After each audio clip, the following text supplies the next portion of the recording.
All right, so let's get started. So first of all and foremost, I want to welcome everyone back, well, online to campus. I know it's definitely going to be an interesting semester for sure.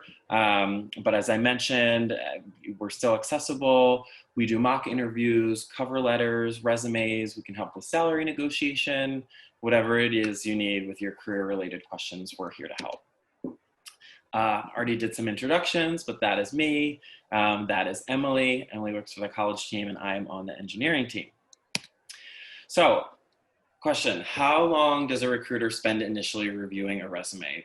Before I worked in career services, while I was, applying to jobs left and right, I never really knew how long, but the answer is less than 10 seconds.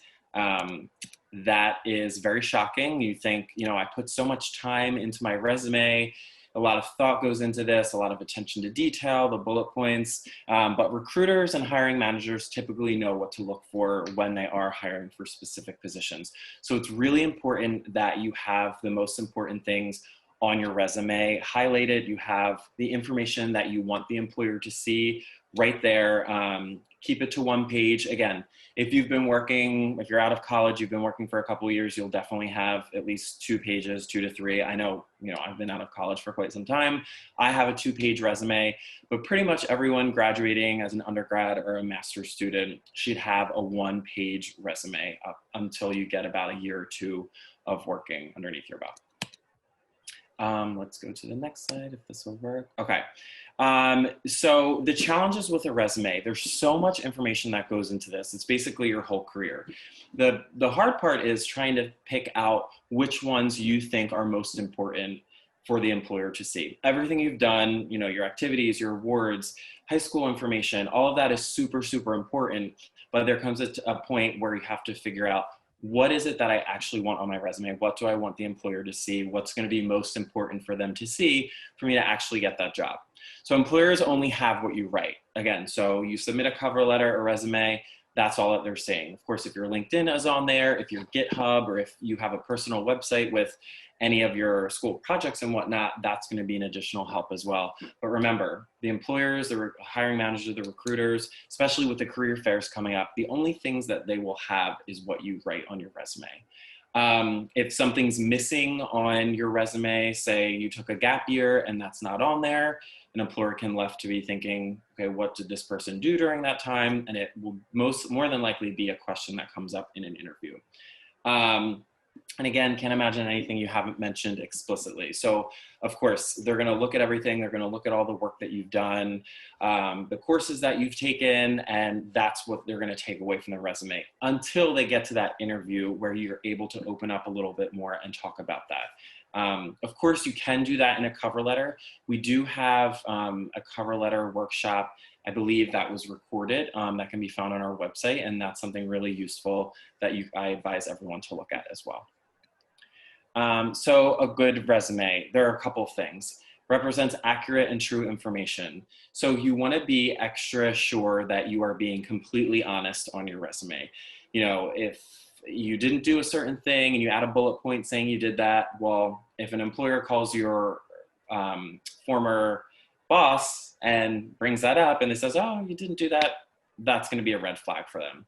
Capitalizes on all experiences, quality over quantity. We'll go into that a little later, but quality over quantity. So again, a lot of people think that it's important that they put every single piece of information that they've done on their resume. Well, again, all of that is, and the quality is going to win in this case because you only want the information that's going to represent you when you are applying for a specific job. Quantifies whenever possible to provide context. So for example, if you worked in a lab and you supervised over 25 different experiments with supervising 13 employees, something like that, the more you quantify, the better it is for the employer to see and get a sense of what you actually did. Uses consistent formatting throughout the document. This is very important. After looking over resumes for so long that my eye can notice something very tiny, whether there's an extra space or whether that semicolon is bold or not bold, but the other ones are, whether the hyphen is a short hyphen or it's a long hyphen. Again, to the eye, sometimes people will look over that, but really paying attention and making sure that your formatting is perfect is going to be key. And targets a precise audience. This means if you are applying to specifically software engineering jobs, or pick another category, you want to make sure that the information you have displayed on your resume is going to be telling of your experience and your background for a specific software engineering type job. And so you want to make sure whatever audience that you are trying to target, that you are changing up your resume. Now, it's a good idea to have a couple different versions of your resume. That doesn't mean you have to reinvent the wheel and go back and write everything again.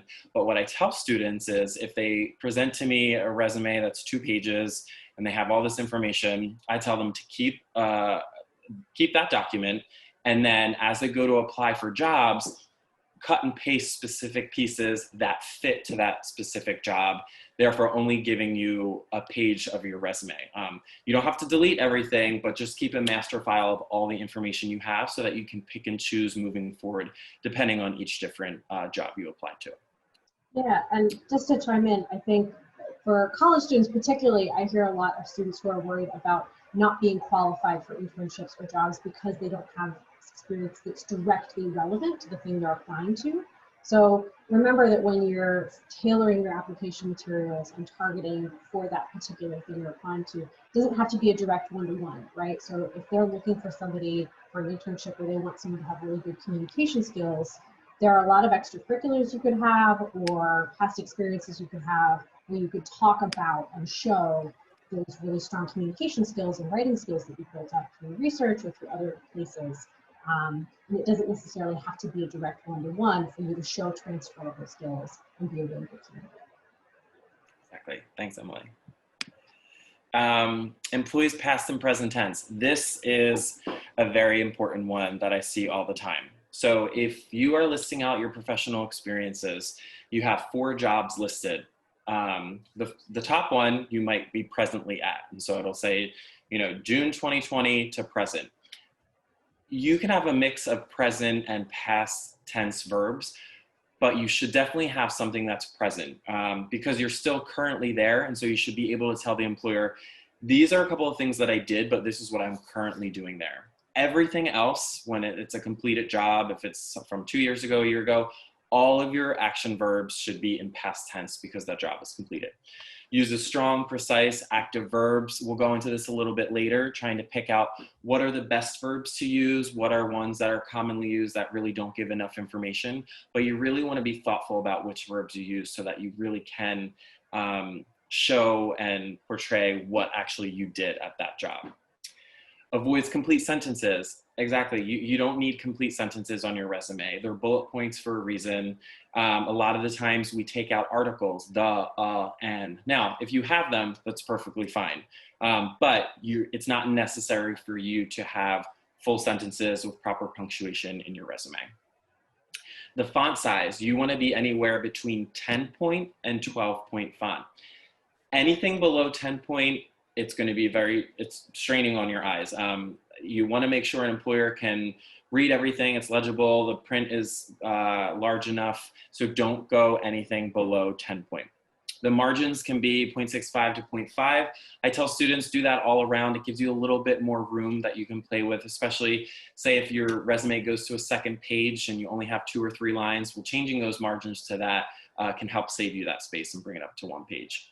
And of course, is always a work in progress. You're never going to be done with your resume. Well, when you retire, you might be, but when you're consistently looking for new jobs and you're adding on to your experiences, the resume is constantly going to be looked at. I have so many different versions of mine. I've had so many different people look at mine, especially before I started working at career services and whatnot, but it's something that you're always going to keep up with. Whether your new activities that you have, say you're at the same job for 10 years, but then you get a promotion and then your duties change. It's always going to be a work in progress and you're always going to go back editing it. So here is an example, and we'll talk a little bit about some of the do's and don'ts. So expert tips, tailor your resume for a specific audience. Like I said, If you are applying for an engineering job, you want to make sure that you have all of your technical skills labeled. You have a project section. Again, my apologies, I talk about engineering a lot because I work on that team. But these are the things that are going to stick out. Relevant coursework. So I get asked this question a lot. There's a student who is interested in a specific field that they don't have any background experience in. However, they've taken one or two courses that relate to that. That right there is going to be the helpful tip that you can add to your resume. Add those courses in the relevant coursework. So even though an employer is not going to see specific information relevant to that job, they'll look at your relevant coursework, see that you've taken a couple courses that have something to do with that. And then the cover letter will allow you to explain a little bit more in detail about, I might not have this experience, but my transferable skills of doing X, Y, and Z will really help in that position. Highlight directly applicable skill sets, include relevant coursework, things like that. And so you definitely want to make sure you're being specific. And the best thing to do, especially if this is a job that you really, really are interested in, always look at the job description. I always have students who, they have these amazing cover letters and these amazing resumes. However, they're not specifically tailored. I was guilty of that. I graduated, I made one resume, had the same cover letter, and then I, changed out the company names. Again, this was years ago, just, to save myself some time. However, after years of doing it and actually speaking with recruiters and, working in career services, it really is important that you are tailoring the resume and the cover letter. I know cover letters can be long and, they can be time consuming. So I always tell students you can have a template, but go through the job description and change a couple things here and there, especially if the job is completely different from the previous one you've applied to. Let's see. Targeted experience section title. So with the section titles, they're going to vary in your resume. Education should always be first. If you are currently in school, the education section should always be the first. If you're a year or two out, you definitely start with your professional experience. And so education, you have international development experience, you can have research experience, internship experience. It's totally up to you. It's a preferential thing based on your background and experience. List your GPA exactly as it appears on Penn and Touch. This is extremely important because if you round up and say, you have a 3.42, but you say, oh, I got a 3.5, I'm going to put that on my resume. And then the job actually ends up asking for your transcripts and they see that, that's going to be another red flag.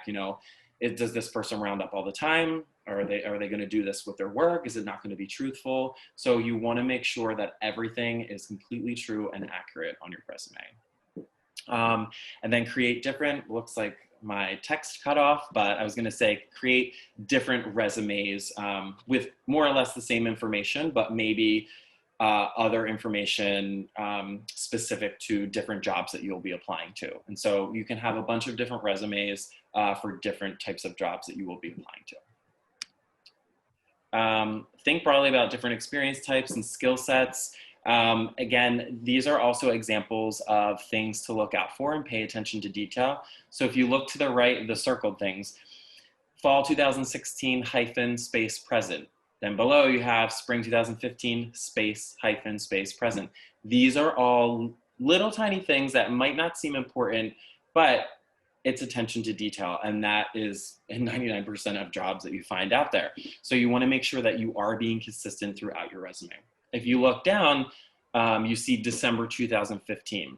This is another thing we tell students. You want to make sure you are actually using months rather than seasons because it tells a little bit more and it looks more consistent. So you would change the fall 2016 and the spring 2015 to, September or to May or something like that, just for consistency throughout. If you look below, learned about and advocated for, this is something that every advisor would probably circle because learned about, yes, you're learning in your job, you're learning in everything you do, but that's not really explaining what you did in that specific job or internship or volunteer experience. Learned about it isn't a strong action verb, so you want to replace it. What did you actually do there? Did you assess, X, Y, and Z, or did you help develop or create or do things like that? And so you really want to try and use a strong action verb for each of your bullet points throughout your resume, just to give the employer and recruiter a better understanding of what it is you actually did. Let's see. Okay, describe your impact. Got a great picture right there. Next one. Okay, so here's where I talked about the verbs, the action verbs, and making sure you're using, really strong ones. These are all okay, they're fine. Received, assisted, worked on, helped. The ones that I see most are worked on and helped. And again, yes, you're telling me you worked on a specific project, maybe you helped the manager, but it's not telling me what you did. If I'm hiring you, I want to see what you did to help. Did you file? Did you sort? Did you, again, create, develop, things like that. Phrases that don't begin with a verb at all, and this is something I'll tell all students, I'll circle on all the resumes: responsible for, duties included, member of. Again, these are all great. You're telling me what you were responsible for, but did you actually do them? What were the things that you actually did in this job that are going to be transferable to the job that I'm applying for? What I tell all students is, if you just Google resume verbs, I know that sounds really simple and it's like, oh, well, I want to think on my own, use it. There are tons and tons of websites out there that categorize different types of verbs. So say you're looking for a better word than assist, they might have like 20 synonyms there that, sound really fancy. Of course, you want to make sure that that makes sense for you using that. But it's it's nice to see a resume that does not have every verb repeated. For each section, developed a new program, implement it, developed. A recruiter employer doesn't want to see that. They want to see variation. Creativity, the websites really help. And there are tons of them out there. So if you're stuck on a verb or you're just not sure, just Google it, because chances are you'll find a really good one. And spoilers for the last slide, but yeah, the next slide. We actually do have our own 2-page cheat sheet of those action verbs groups that can also help. Yeah, exactly. And so if you go to the link below, and again, because this is being recorded, we will have this posted. I'm not sure when, probably within a week or so, you'll be able to come back here. You can click on the link below, or if you just go to our website and you can Google, or there's a little magnifying glass at the top, you can type in resumes and all of the links on our website will pop up, and then you can just sort through there. Strong action verbs, here are some really great ones: created, implemented, trained, edited, modified. These are all extremely descriptive. They're telling me what you did, led a team, conducted, expanded. Again, these are all very strong action verbs that tell more to a story than just saying responsible for, things like that. So when we talked about using better action verbs, these are examples from past resumes that we've seen: assisted in program planning and implementation, or planned and implemented for neighborhood public outreach projects. That is so much more descriptive. The assisted is telling me, great, you were a part of something, but I have no idea what you did. This, planned and implemented for neighborhood, you're telling me what you did, you're telling me what it was, and you're giving a bigger description than just the assisted part. Helped professor with book research. That's great, but what did you do? How did you help? What were the ways that you helped? Completed a review of 170 journal papers on inflammatory disease mechanisms and communicated summary findings to professor within 2 weeks. Incredible. You completed the review, you told me how many journal papers, who you reported it to, and how long it took you to do that. That is so much more descriptive than simply helped professor with book research. And something similar to that, I see a lot of students who are TAs, they'll put a bullet point, held office hours. I'll circle that and, that's great, but what does that mean? A lot of people can have held office hours on their resume, but that's not really telling someone.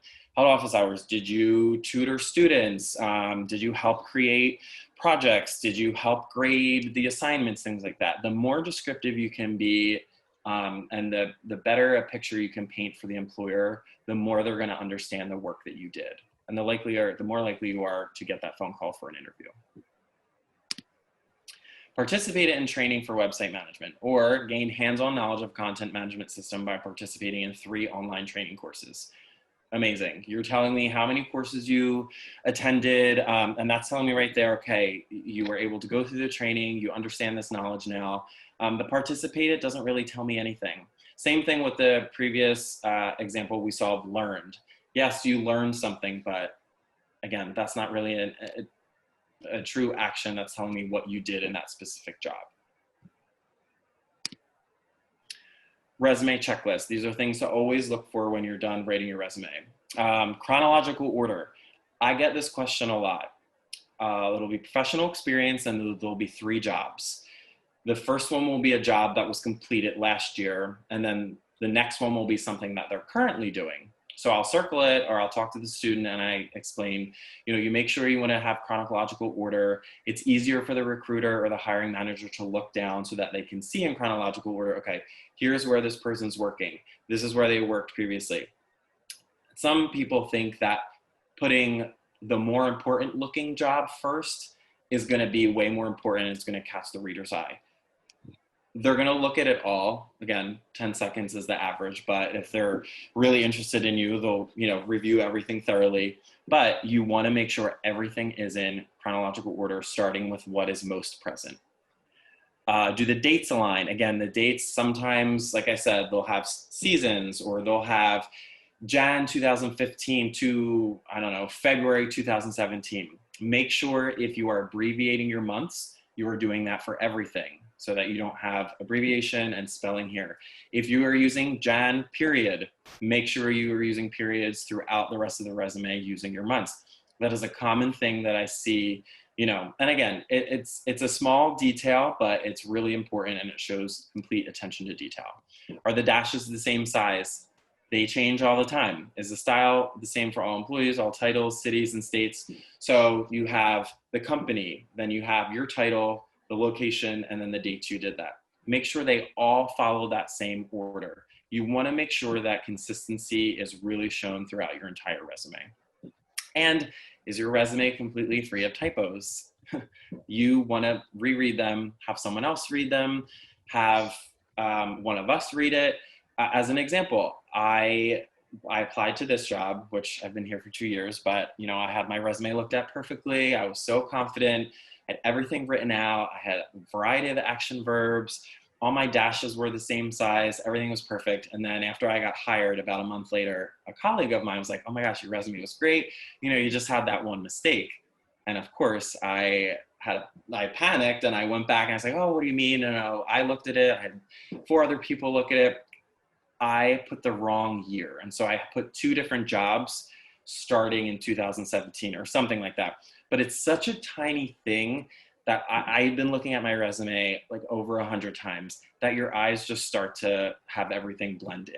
So make sure that you're reviewing. A trick I tell students is, after you've done your resume, you look at it a couple times, look at it the next day, but start from the bottom to the top and see if you notice any difference there. You can utilize us, of course, because we'll be another set of eyes that we can look at to make sure everything's in order. Have your friends, your family, whatnot. But the typos are going to be something that's extremely important. A big thing that I see is the word interests.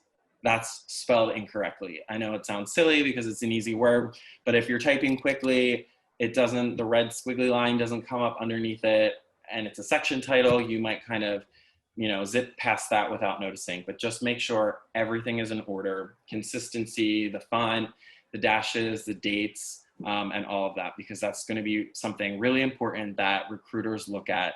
Again, attention to detail, super important. We have a ton of resources on our website. We redid our website last year. So take a look at it. There's a ton of information. It can be a little overwhelming because we have so many different moving parts. We have a lot of resources. But if you just go to the resume section, there's a guide and template, there's a checklist, cheat sheet of action verbs like Emily mentioned earlier. And then we have a ton of sample resumes, and they're all spaced out. based on school. And so if you want to look at something in the college, or if you want to look at like a nursing resume, you can look at some of the samples there. And it's just a lot of really good information and useful tips. Sometimes I'll have students just ask me, they say, I don't have no idea where to get started for my resume. I'll direct them here, and then I'll walk them through kind of how to put it together, and then we'll go over it once it's all put together and edited. And then, yes, that was, I didn't realize that was the last slide. But again, I know this was like a really quick overview, but we have so much information on our website, and we have all these guidelines and templates that we made available for everyone. So please feel free to look at our website. If you have questions about our website, or if you can't find something, I'm happy to help. Emily's happy to help. The people who are, or the advisors who are in the school that you are in, are happy to help. We do walk-ins every day that you can see. So there are 15-minute appointments. If you can't schedule a one-on-one with an advisor every day, at least I know for the engineering team, the 3 advisors open up their walk-in appointments at 9 a.m. So you can grab a slot there. And then of course you can email your resume, or you can just email specific questions if you don't want to have a 30-minute one-on-one appointment, or if you don't have the time to do so. Emily, did I miss anything that went over?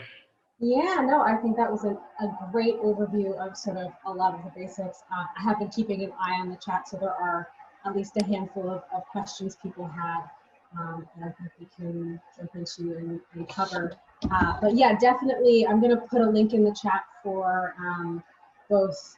The first question somebody asked was about sort of where any presentations that we have will be linked. So those will definitely be on our website, but they'll also be posted on our YouTube channel. So embedded in both places. So I put a link to that. I don't believe there's a cover letter workshop on there yet, but there's already a bunch of other stuff on campus interviewing and recruiting and a number of different things. I'm also going to throw a link in the chat to the page that has our resume guide, our cover letter guide, and where you can submit those kinds of documents for you. So all the resources that we just sort of went over, if you want how to get those, I'll just throw in the chat as well. Thanks, Emily. So I see, let's look at the first question. So if you want to put the same experience for different jobs, do you tell the wording to emphasize different skills? So let me try and put the same experience for different jobs. So you have 2 different jobs. Let's say you did like similar things. Maybe you advised in one job and you advised in another. I would say tell her the wording to emphasize different skills. Yeah, I would say, look, if you did the same type of thing at 2 jobs, using a variety of action verbs, if you're trying to talk about like the same type of skill, try and thinking of it in a broader perspective of, you know, advised 25 plus students. Okay, well, I would look up, you know, advise is pretty general word. I know I'm guilty of having that a few times on my resume because I'm an advisor for career services. I used to be an advisor for the study abroad office. And so yes, there are times where you will have to repeat a couple of them. But if it's something that you did exactly the same, then sure, you can use the same action verb and whatnot, but just try and make the sentence vary a little bit and not just copy and paste it into the direct, same as what it said previously. How do you format jobs you have had multiple roles at? If those roles are similar to you. Okay, so this can be done, Emily, I don't know, did I overstep? Were you gonna say something?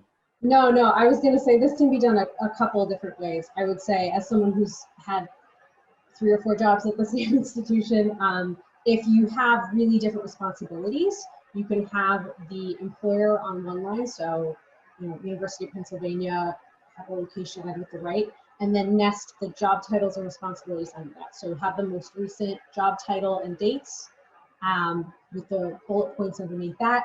Job title and dates, bullet points under that, job title and dates, etc. If it was mostly the same responsibilities, you can potentially nest the job titles, or at least I've seen where you nest them on the same, so employer, job title, with the dates aligned on the right, and the bullet points underneath if you had essentially the same responsibilities. What would you say, Penn? Yeah, no, I agree. You can do it a variety of ways, but a lot of times you put it University of Pennsylvania, like I said.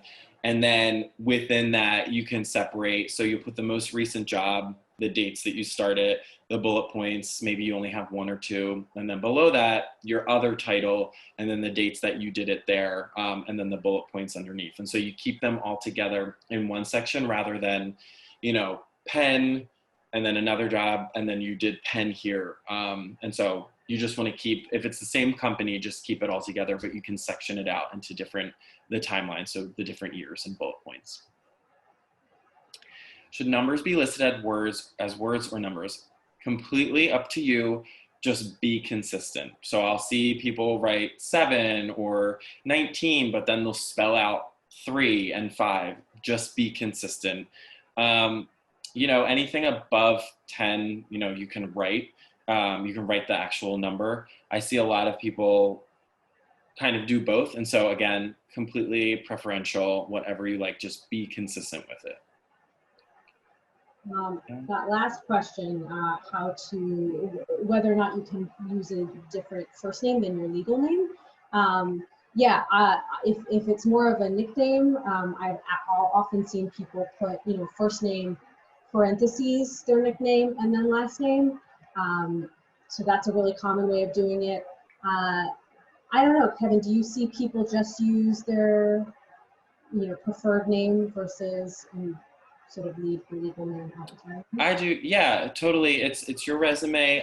Just when you fill out an application, just make sure you're using that name as well. Just so that if you apply with your legal name, or your resume has a different name, you just want to make sure to be consistent with that. And so definitely you can use your preferred name or different first name on your resume for sure. Especially if that's what you go by, that's your name, then absolutely. If submitting a resume online is encouraged or discouraged to include links to work you've done in your resume.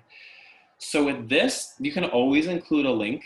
I tell students, make sure you have whether it's a GitHub or if it's a portfolio that you have online or it's your LinkedIn, definitely include the link. I always tell students to remove the hyperlink, but you can absolutely put it there as extra information, or here's a link to the projects that I've done. You can keep that on your resume for sure. I would say asterisk for that, because I think we get it very differently on the college team than we do on the engineering team. We will sometimes get students who have an article online, and they would put a full long hyperlink next to an experience. So not in the top of your contact information, but a really long hyperlink to a specific individual page. And those I generally don't think are usually worth it, because if it's a really long hyperlink, the chances that if it's printed out, somebody's going to retype it diminish a lot. So just be aware that if you have a really long hyperlink, I would rather you link it on your LinkedIn page or on a GitHub and direct them to that one single short link at the top. Is usually how we work around it, if that's the kind of thing. If you're currently working at 2 jobs, which position should you list first? So the best way to do that is to look at the start date. So whichever one you started more recently, put that one first, is what I would say. Would you agree, Emily? Yeah, I would say the thing about sort of reverse chronological is that you want the order to make sense. So you don't want it to go, something from 2018 to 2020, and then something from 2020, and then something. So, I think anything that's current needs to be at the top, but otherwise, if you have multiple things at the same time, you have a little bit of fluidity there. Are there any workshops for making CVs? Some position I'm interested in require it. I don't believe we have any workshops scheduled yet, but what you can do is schedule an appointment with our graduate and professional school side of the Career Services Office, and you can see that right in Handshake. They work with students creating CVs, applying to grad school, things like that. But right now, I do not think that we have any workshop specific to that, but definitely schedule an appointment with them. They'll be able to help you. There are a couple advisors on that side. That is their expertise. So maintain chronological order. Listing out engineering projects, sometimes older projects. So with this, yeah, I would maintain chronological order, especially if you have 10 projects. Of course, you're not going to list all 10 on the resume, but what I tell students to do is pick the projects that you think are most important. And this can be used for any major, especially, if not just engineering, if you have projects, in nursing and things like that. Change the section title to select projects, because that right there is telling the reader, okay, these are only a few of the projects that this person has. And then they'll look at the top and they'll see either your GitHub or your professional or website listed there. And then they'll know to go to that to see a list of all of them. But for your resume, I still strongly suggest chronological order, even if one isn't, even if one is more important, but you did that maybe 2 years ago.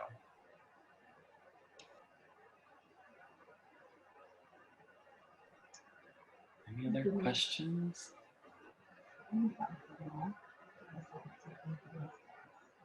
Again, I know a lot of information in a short period of time, but again, this is just kind of an overview.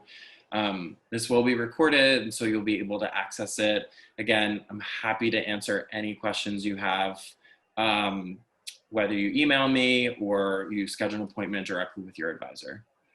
Okay, let's see. 2 more came in. What if I omit the dates for the projects? That's up to you. It's a preferential thing. Some people have dates for their projects, some do not. If you want to omit them, that's totally fine. That's your preference. Yeah, I don't think that, I've seen it both ways where people will write, they did this, January 2015 to May 2015, or they worked on that project for that long. Some just literally list the projects. And so if you don't want to add dates, it's not going to be something that an employer looks at and says, oh, we're not going to hire this person because they didn't put the dates. If that's your choosing, then absolutely, you can do that. Frankie, for your question about, tailoring the wording on your experiences depending on the job or internship that you're applying to, yeah, I do think that's best practices. You don't necessarily need to, as Kevin said, reinvent the wheel or start your resume from scratch, but if you're applying for jobs in a certain field that are looking for certain skills and qualifications, again, using communication or writing as an example, using research and analysis as an example, you want to tailor your resume keeping that audience in mind. These people are looking for these kinds of skills. How can I show my communication skills, my research and analysis skills, my skills working on a team? There's a lot of things you could pay attention to, and I would always, as Kevin said, use the internship description or the job description as sort of a guide for what things you want to highlight in your cover letter resume, because tailored application materials that are directly addressing what they're looking for are the fastest way to stand out as a candidate.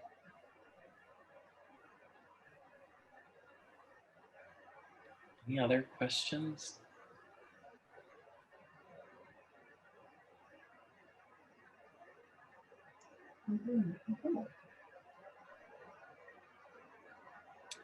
Well, if there are no other questions, I just want to say thank you for tuning in this afternoon for this workshop. We really appreciate your attendance and all these really great questions that you had. Feel free to follow up with us. Again, if anything comes up, if you have an interview scheduled for 2 weeks, schedule a mock interview with us. I'm just going to put let you know, if you log into Handshake and you go to the fairs section, you'll be able to see a list of all of the fairs that we'll be having this semester, which they all are virtual. And so mark your calendar for the times and the dates. I know registration opened up on Sunday, but check Handshake. There are online events that we do. If you click the events tab in Handshake, you can see workshops such as these given by career services members, or companies also have logins to Handshake, and they'll do virtual workshops, you know, whether it's explaining who they are and talking about what types of jobs they'll be hiring for or whatnot. But there's always something going on. There are so many events happening in the fall. Again, we know this is definitely a different type of fall for pretty much everyone, but you know, we're here to help in any way that we can. Please utilize our office, send us an email, schedule appointments, whatever you need, we're here for you. Yep. Echo everything Kevin said. And if anybody wants to shoot me an email with questions, please feel free to reach out. It's on our website. All right, everyone. Well, thanks so much. And we hope that you have a great rest of your week. Thanks so much, guys. Thank you.